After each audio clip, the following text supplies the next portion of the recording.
So the image we painted in the last video of parents needing to be in total control of their children probably isn't going to work the same way with adults, right? Controlling your child is being responsible. Controlling your spouse is being, well, controlling.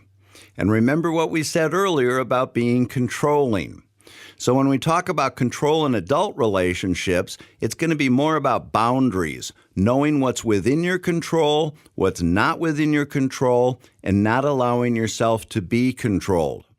So if it's a spouse who's suffering from a substance use disorder, you're not responsible for their welfare, and you can't force them to get treatment. That's not within your control. What is within your control, though, is what you accept for your relationship and recognizing how you deserve to be treated. That's called self-care. And if you remember our 8-second lecture on chemical dependency, being in a relationship with a person whose life is revolving around the use of a mood-altering substance is going to be a setup for unmet needs. And then we got to add that if there are children involved, there are going to be unmet needs there too, which could end up factoring into your decision about what's acceptable or not. But hiring a transport service to carry your spouse off to treatment isn't going to be an option. So the proposition of treatment becomes a boundary that you set. I don't deserve to live like this, and this relationship cannot be healthy as long as your substance use disorder goes untreated. And then you have decisions to make about what you're going to do going forward. The important thing to remember is what's best for your emotional health and what's within your control. And this is not to suggest by any means that the answer to that is easy. In a lot of cases, it can be beneficial for family members to get some support or counseling to help them figure out what an appropriate boundary or expectation might be.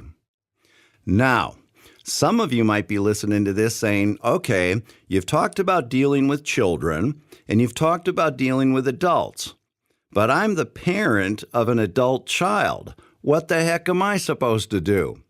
And so that brings us to this in-between category that actually provides a good example for showing how these dynamics related to control occur on a spectrum. On one end, parents of minor children are responsible for the welfare of their kids and need to be in control. On the other end, a healthy adult relationship would be characterized by what we call interdependence, healthy boundaries.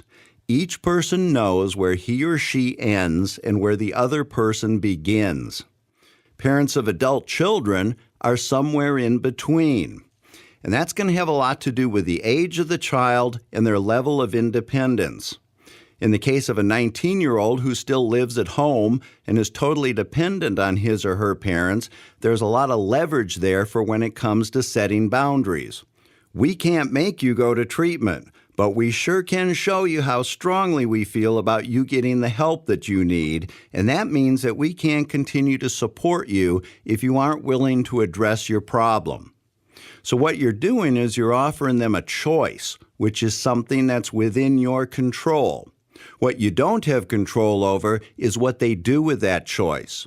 So when it comes to how much control you have, it's really more a matter of identifying what kind of leverage there is for encouraging the substance user to accept the help that's being offered.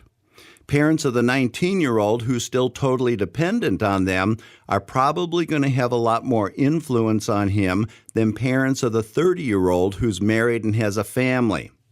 But the important thing to remember here is that every case is different, and that leverage doesn't just mean physical or financial support.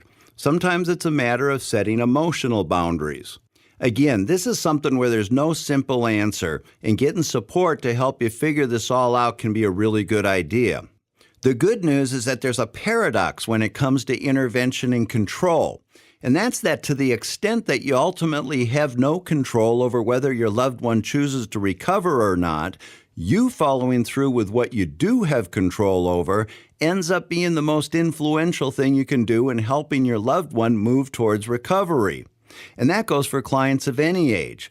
The parameters of what we can control and what we can't control may differ, but the underlying principles of setting healthy boundaries and not allowing yourself to be controlled by unhealthy behavior are going to be the same.